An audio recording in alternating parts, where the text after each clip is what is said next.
পরিবর্তনের ডাক দিয়ে শহরের বুকে মেলার আয়োজন। শনিবার কলকাতার প্রিন্স আনোয়ার শাহ রোডে পরিবর্তন মেলার আয়োজন করা হয়। বর্তমানে মানব সভ্যতার উন্নয়নের নামে ধ্বংসলীলায় মেতেছে একদল মানুষ। সেই জায়গা থেকেই পরিবর্তনের নতুন উদ্যোগ। পরিবেশ ভারসাম্য বজায় রাখতে ইকো ফ্রেন্ডলি সামগ্রী দিয়ে তৈরি হয়েছে মেলার ৩৫টি স্টল। এই স্টলগুলিতে রয়েছে গাছ, মহিলাদের সাজসজ্জার সামগ্রী, পরিবেশ বান্ধব শব্দবাজি। এছাড়াও খাবারের স্টলও পাবেন আপনি। বীজ বপনের মধ্যে মেলার উদ্বোধন করা হয়। উদ্বোধনী অনুষ্ঠানে ছিলেন RJ অরবিন্দ সহ সংগঠনের কর্তারা।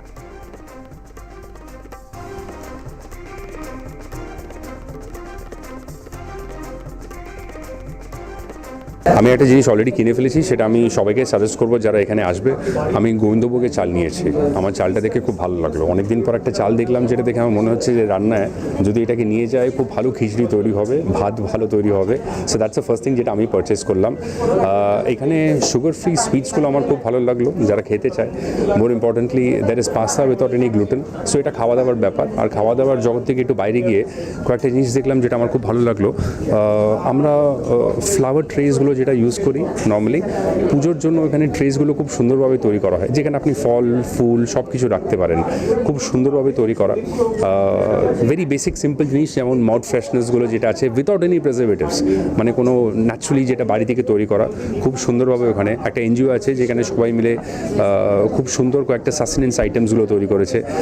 ছোটো ছোটো জিনিস, যেমন সিঁদুরের বক্সটা আপনি কী করে রাখতে পারেন। তো আমি অবজার্ভ করছি, still in the process of discovery. আমার পার্সোনালি এরকম একটা জায়গা খুব ভালো লাগে, কারণ আমার মনে হয় যে অনেক কিছু শেখার থাকে, যে আমি নিজের জীবনের লাইফস্টাইলটাকে কীভাবে চেঞ্জ করতে পারি। মাইক্রোপ্লাস্টিক পলিউশন এখন আপনারা সবাই জানবেন।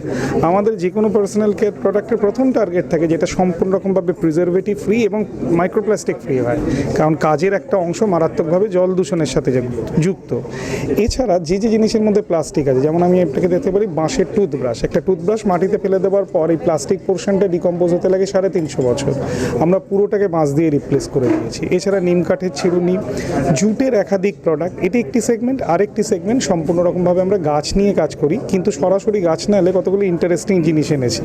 যেমন একটি খাতা, যে খাতার প্রতিটা পাতায় আছে বীজ।